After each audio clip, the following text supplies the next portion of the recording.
이 주식 투자는 결혼과 같다. 그래서 와이프가 아프면 그럼 이혼하느냐? 그건 아니지 않느냐.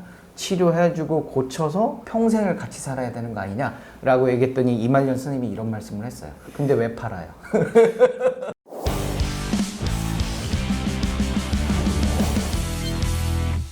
그 다음에 이제 저희 아버지가 이제 저를 믿고 투자를 하셨죠. 그래서 3분의 1 토막 났죠. 뭔가 예상했어요. 그 말씀 해주실 때 딱 뭔가 예상했어요. 네. 그리고 저도 투자해서 투자금을 다 날려먹었죠. 열심히 해가지고. 그런 경험이 네. 한 번씩, 한두 번씩은 또 있는 것 같아요. 그래서 이제 36살 때 저희 어머니가 35살 때인가? 저희 어머니가 네. 제가 추석 때 내려갔는데 저희 어머니가 이런 말씀을 하셨어요.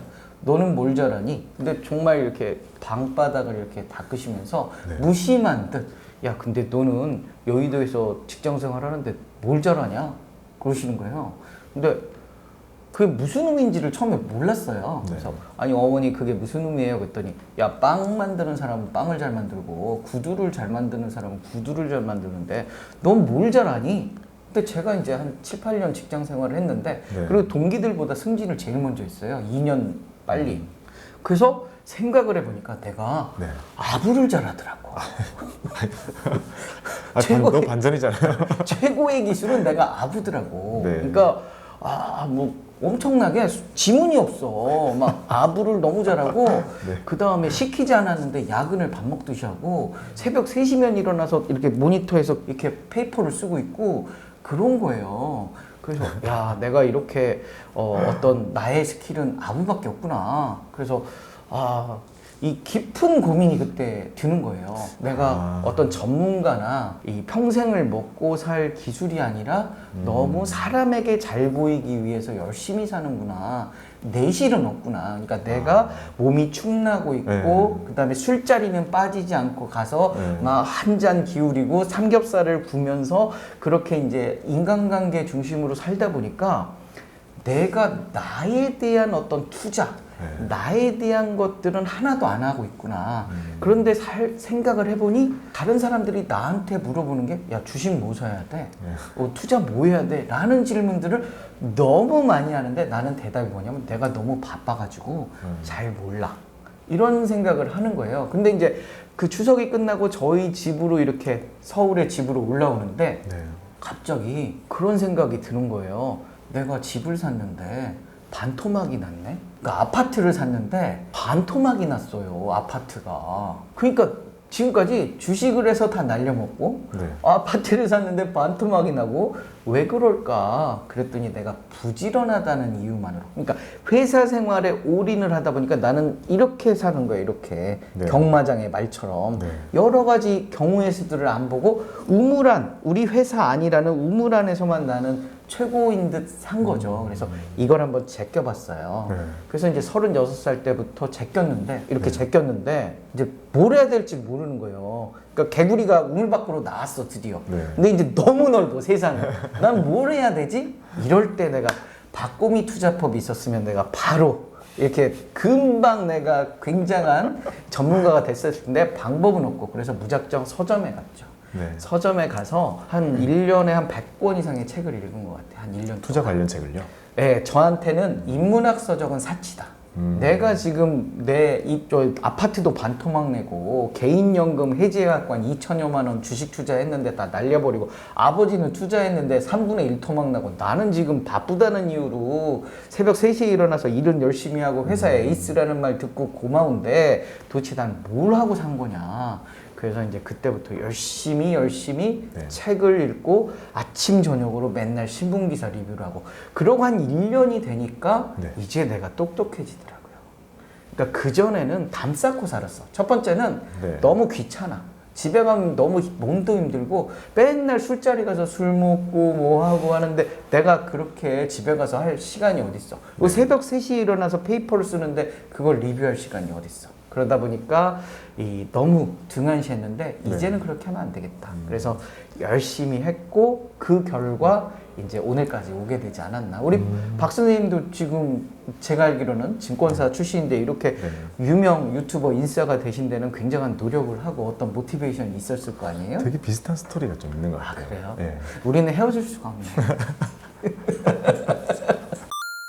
그렇게 투자를 시작하셨어요. 네네네. 시작하셔가지고 네. 투자를 본격적으로 시작하신 계기는 사실 잃어서 시작을 하시게 된 건데 그렇죠. 그거를 다 이래서 만회하셨어요. 그렇죠. 이제 아버지한테 전화를 했죠. 네. 아버지, 제발 한 번만 저를 믿고 이 1,000만 원 없는 셈 칩시다. 아버지 그 돈 없어도 먹고 살잖아요. 네. 없는 셈 그랬더니 아버지가 어이없어 하면서 네. 뭐라고 하시더라고요. 네. 그래서 아버지 1,000만 원만 한 번 더 넣어봅시다. 네. 그리고 만약에 잃으면 내가 갚아줄게. 그래서 차용증서 씁시다. 아버지 한번 합시다. 그랬더니 아버지가 됐다며 네. 한 번만 믿고 한번 해보자. 그래갖고 이제 2,000만 원을 했어요. 네. 아버지도 하고 저도 이제 3,000만 원을 마이너스 통장에서 꺼내서 제가 돈이 어디 있겠어요? 마이너스 네. 통장에서 꺼내서 그 3,000만 원으로 시작을 해서 한 7, 8년 후에 이제 그 3,000만 원이 한 8억이 된 거죠. 저는 8억이 되고 아버지는 이제 그 2,000만 원이 네. 한 1억 넘게 이렇게 상승을 하고. 정말 7, 8년 만에 8억이요? 네, 지금 20배가 좀 넘거든요. 그렇죠. 이제 복리 효과죠. 그래서 이제 맨 처음에는 3,000만 원이 한 5,000만 원 되고 5,000만 원이 한 9,000만 원 되고 뭐 9,000만 원이 뭐 한 1억 8천 뭐 이렇게 되면서 네. 8억까지 충분. 그게 몇 년도 시작하셨던 거예요? 그게 이제 제가 36 그때부터 했었죠. 2000 몇 년 정도 돼요? 그게 이제 36이니까 한 2008년, 2000 뭐. 그러면 서프라임 딱 끝나고 바로 시작하신 거예요? 뭐 그렇죠. 그러면 시작하는 타이밍도 되게 좋으신 편이었네요. 그렇죠. 예. 그 타이밍도 이제 뭐 나쁘지 않았고요. 네. 두 번째로는 이제 좌충우돌을 한번 겪어봤으니까, 네. 그러면서 이제 안정적으로 나는 직장이니까 네. 많은 투자를 안 했으면 좋겠다 해서 8억까지 모으고요. 그 다음에 이제 저희 회사에서 어떤 금액 제한이 이렇게 들어왔어요. 네. 네. 그때 뒤에 좀 생겼었어요. 저 네. 때는 5억이 그거였어요. 네, 최대한도였어요. 근데 저는 이제 저 같은 경우는 한 5천만 원 정도에서 6천만 원 정도. 그게 한도예요? 네, 한도가 진짜요? 있어서 그래서 이제 그 8억을 못 하니까 이제 그걸 집을 샀죠. 네, 그래서 이제 그건 집을 사고 네. 그 다음부터는 이제 한 5천만 원 뭐 이 정도 투자해서 1년에 한 100% 정도 꾸준하게 이제 수익을 내왔죠. 1년에 100%요? 네네. 그래서 1년에 한 10일 정도 매매하고 네. 좋은 종목을 골라서 저는 이제 복면가왕 기법이라고 하거든요. 그래서 네. 좋은 종목을 골라서 더 좋은 종목이 생기면 내가 목표한 수익률이 아니더라도 교체, 종목 교체. 복면가왕이라는 게 기존의 가왕과 새로운 가왕 후보가 붙어서 더 좋은 애만 살아남잖아요. 네. 그런 어떤 시스템으로 해서 1년에 한 10번 정도 매매하고 있죠. 그러면 그 시작하시고 나서요. 네네. 거의 가장 주력으로 수익을 내시는 그 기간 동안이 거의 박스 장세였던 여행이었던 것 같거든요. 지금 보면요. 그러니까 이제 그때 2008년부터 이제 한 6, 7년 기간 중에 그래도 네. 플럭추에이션이 많이 있었어요. 뭐 네. 미국의 신용등급 감등도 뭐 있었고 그래서 급등과 급락을 맛봤는데요. 그럼 그 네. 급락할 때마다 추가 매수 전략으로 네. 해서 저는 이제 분할 매수 전략이 되게 중요하다고 생각을 하거든요. 그래서 네. 그때 당시에는 이제 큰 돈이 없으니까 네. 레버리지 효과를 많이 노렸죠. 마이너스 통장을 네. 풀리 만들어 놓고 필요할 때마다 이렇게 추가 매수 전략으로 들어가면서 제가 이제 가장 기억나는 게 제 책에도 써 있지만 삽목 에스폼 그거를 맨 처음에 이제 3천만 원어치를 사고 네. 나는 한 5%. 왜냐면 그때 너무 저평가였거든요. 실적 대비해서 네. PER이 한 300? 뭐 이랬거든요. 네. 2배, 300? 그래서 네. 나는 빠질 때마다 사겠다. 그랬더니 계속 빠지더라고요. 네. 그래서 어디까지 빠지나 한번 해보자. 그래갖고 샀는데 20%까지 무너졌어요. 네. 그래서 한 3번 정도 더 사고 더 무너지면 나 더 살 거야. 그랬는데 네. 그 당시에 이제 이 일감 몰아주기 이슈가 좀 있었거든요. 그래서 네. 이 주주들이 공정위에 일감 몰아주기 문제를 좀 제기를 하고 회사가 어떤 답변을 할 것이다. 네. 왜냐면 너무 실적이 좋은데 대부분은 이제 일감 몰아주기 이슈가 있다 보니 그러니까 이제 회사가 결국 그런 개선안을 발표하면서 실적 개선이 될 거라는 이야기로 해서 제가 한 그때 한 1억 2천만 원 정도를 투자를 했는데 한 60% 70% 단기간에 수익이 나더라고요. 물론 더 가지고 있었으면 더 많은 한 3배 이상 올랐었거든요. 네. 단기간에. 그래서 그랬던 경험들이 좀 있어서 네. 그러면 최초에 시작을 하실 때도 그 3천만 원이라는 목돈을 투여하셨고 그 외에도 지속적으로 계속 분할 매수하시면서 자금도 투여하셨던 거예요. 그렇죠. 저는 이제 제 투자 원칙이 네. 추가 매수 전략이거든요. 소위 네. 말해서 물타기잖아요. 네. 그래서 여기서 2, 4, 6 네, 투자 전략을 얘기하거든요. 네. 20% 까먹을 때마다 더 사라. 그러니까 손절매가 웬 말이냐. 좋은 종목이지 않냐. 네가 분석하고 고민하고 저는 그때 일주일씩 고민을 했거든요. 네. 하나 살려면 야 내가 일주일을 들여서 고민을 했는데 이 고민한 종목을 왜 손해났다고 파냐. 이 주식 투자는 결혼과 같다. 그래서 와이프가 아프면 그럼 이혼하느냐? 그건 아니지 않느냐. 치료해주고 고쳐서 평생을 같이 살아야 되는 거 아니냐라고 얘기했더니 이말년 스님이 이런 말씀을 했어요. 근데 왜 팔아요? 끝까지 들고 있어야지. 그래서 거기서 말문이 좀 막혔어요. 근데 어찌됐든 네. 좋은 종목을 고르면 저는 끝까지 한번 물고 늘어져라. 왜냐면 주식은 싸게 사서 비싸게 파는 거잖아요. 네. 근데 쌀 때 우리는 팔아. 손해봤다고. 그게 뭔 말이야. 비쌀 때 사요 또. 이렇게 막 버블이 일어날 때. 늦은 감이 있다고. 이제는 늦게 사고 떨어지면 또 팔아. 근데 그런 투자 전략보다는 거꾸로 혹여 비싸게 사더라도 끝까지 다다음 기회를 노려서 실수는 할 수 있어요. 우리가 실수는. 네. 근데 실패는 하면 안 되지 않느냐. 뭐 그런 측면에서 저는 끝까지 물고 늘어져라. 뭐 네. 그러고 있어요. 그러면 가장 주요하게 사용하시는 투자 전략이 거의 시장과 크게 상관없는 기업의 가치를 쫓아서 좋은 기업을 찾아서 가격과 상관없이 하락하면 계속 사고 그게 실현될 때까지 기다리는 전략이네요. 아, 저는 이제 433 전법을 이야기하는데요. 네. 축구 감독이 되라. 최종 공격수, 미드필더, 수비수를 둬라. 그래서 최종 공격수는 지금 핫한 종목, 지금 시장에서 가장 뜨거운 종목. 미드필더는 성장주나 배당주로 롱텀하게 바라보는 종목들. 네. 아니면 지금은 좀 나쁘지만 앞으로 한 6개월에서 1년 기다리면 얘네들은 기회가 올 것이다. 그런 종목들. 네. 그리고 수비수는 현금이나 배당주. 이런 측면에서 433.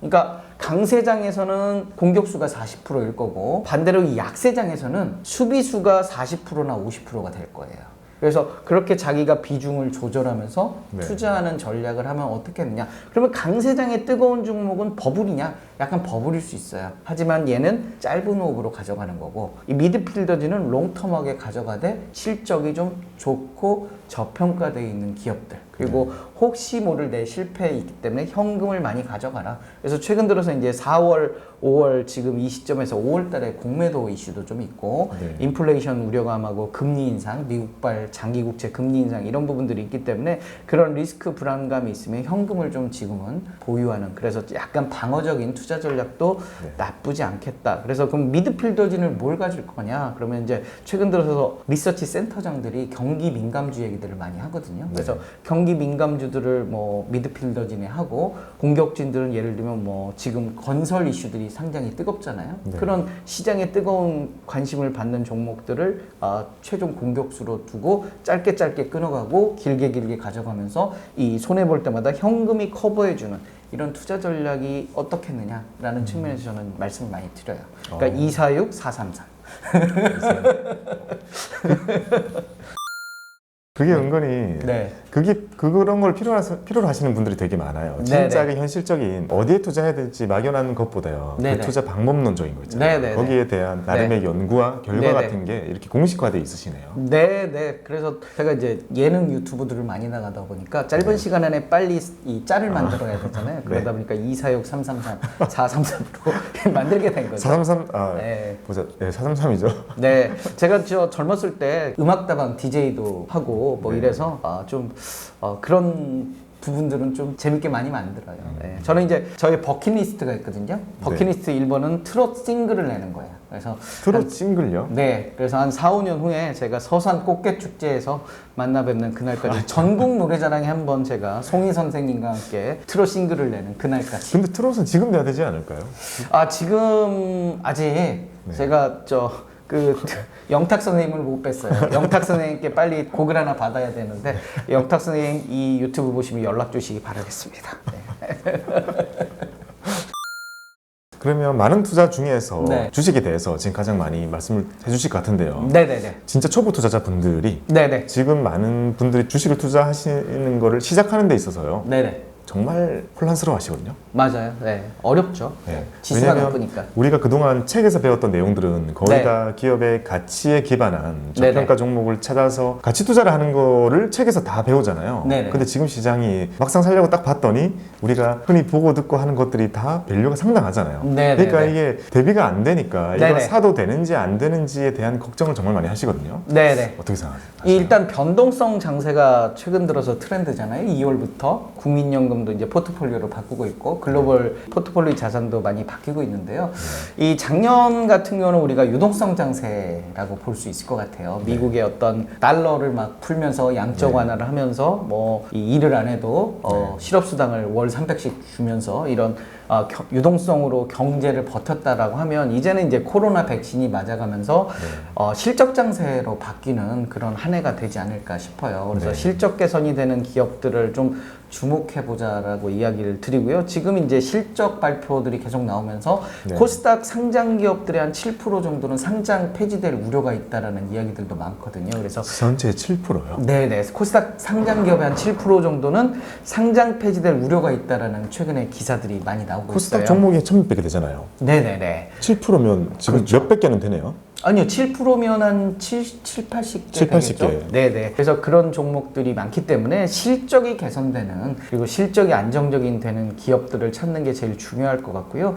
그게 좀 어렵다, 힘들다 하면 고배당주에 접근하시는 것도 저는 나쁘지 않다고 봐요. 그래서 고배당주들을 찾는 노력들. 그럼 고배당은 어떻게 찾을 거냐? 네. 네이버 포털에 고배당이라고 치면 네. 그 고배당률, 시가 배당률 순으로 쭉 나열이 돼 있거든요. 그래서 시가 배당률 한 8% 이상인 종목을 사서 네. 한 6%까지 버텨보자. 그러면 주가는 한 30% 이상 상승하더라. 그래서 배당 부 배당락 효과를 이용한다면 상반기에 고배당주를 사서 연말에 찬바람이 불 때 배당주를 팔면 되는 거 아니냐. 그러면 적어도 20-30% 수익 나면 그거면 되지 않겠느냐. 1년에 40% 수익 을 7년간 내면 투자금 1,000만 원이 1억이 되더라. 10배가 되는 마법을 가질 수 있으니 뭐하러 그렇게 조급해하면서 급등주 따라잡기를 할 필요가 뭐가 있겠느냐. 그래서 배당주, 고배당주 측면에서 사서 좀 기다려라. 이게 하나의 투자 전략이 될 것 같고요. 네. 두 번째로는 ETF. 그래서 ETF는 시가총액, 그러니까 순자산 가액이 50억 미만이면 상장 폐지가 되는데 웬만한 ETF들은 다 50억 이상이에요. 그렇기 때문에 상장 폐지가 없고 또 개별 기업의 구성 비중만큼 반영하기 때문에 또 10종목 이상으로 구성이 되어 있잖아요. 그래서 한 종목이 예를 들면 악재로 인해서 50% 주가가 빠진다 한들 이 ETF의 비중이 10%라고 하면 이 ETF는 5% 빠지는 효과밖에 없거든요. 그래서 덜 빠지고 그 다음에 전체 업황을 즐길 수 있는 ETF 중심으로 가서 246전법으로 까먹을 때마다 더 사자. 나는 최초에 10,000원에 샀지만 8,000원, 6,000원, 4,000원일 때 더 사자라는 투자 전략. 시가 배당률 8%에 샀지만 손해봐서 뭐 10%, 12%, 16%일 때 더 사자라는 투자 전략이 과연 손해를 볼 것인가 라는 측면에서 주린이라면 가장 안전하고 편리하고 쉬운 투자 방법이 배당주와 ETF에 집중하시는 게 아닌가. 여기에 좀 더 실력이 있다면 실적 개선이 되는 기업, PER, 미래의 실적 기준 PER이 뭐 예를 들면 10배 이하인 기업들을 사서 뭐 10배까지 버텨보겠다. 아니면 10배 이하에 사서 15배까지 버텨보겠다. PER이 매력적일 때 사서 PER이 매력도가 떨어질 때 버려 하는 투자 전략을 하면 나쁘지 않은 안정적인 투자를 하지 않을까. 우리가 친구를 이렇게 사귈 때 친구한테 돈을 빌려줄 때 그 친구가 제대로 내 돈을 갚을 정도의 재력이 있는가 이런 부분들도 중요하잖아요. 그래서 그런 측면에서 배당주나 실적 개선주나 ETF들은 내 돈을 떼어먹지 않을 것이다 라는 측면에서 매력적이지 않을까라고 생각을 합니다. 초보 투자자들한테 이렇게 말씀해 주신 걸 정리해 보면요. 우선에 실적 개선주, 네네. 그리고 배당주, 네네. 그리고 ETF 네네. 위주로 접근하면 네네. 지금처럼 시장이 너무 변동성이 크고 올라있는 네네. 상태에서 이루어지는 변동성에 네네네. 대해서도 네네. 상당히 방어적으로 투자할 수 있다. 이렇게 그렇죠. 말씀해 주셨고요. 네네.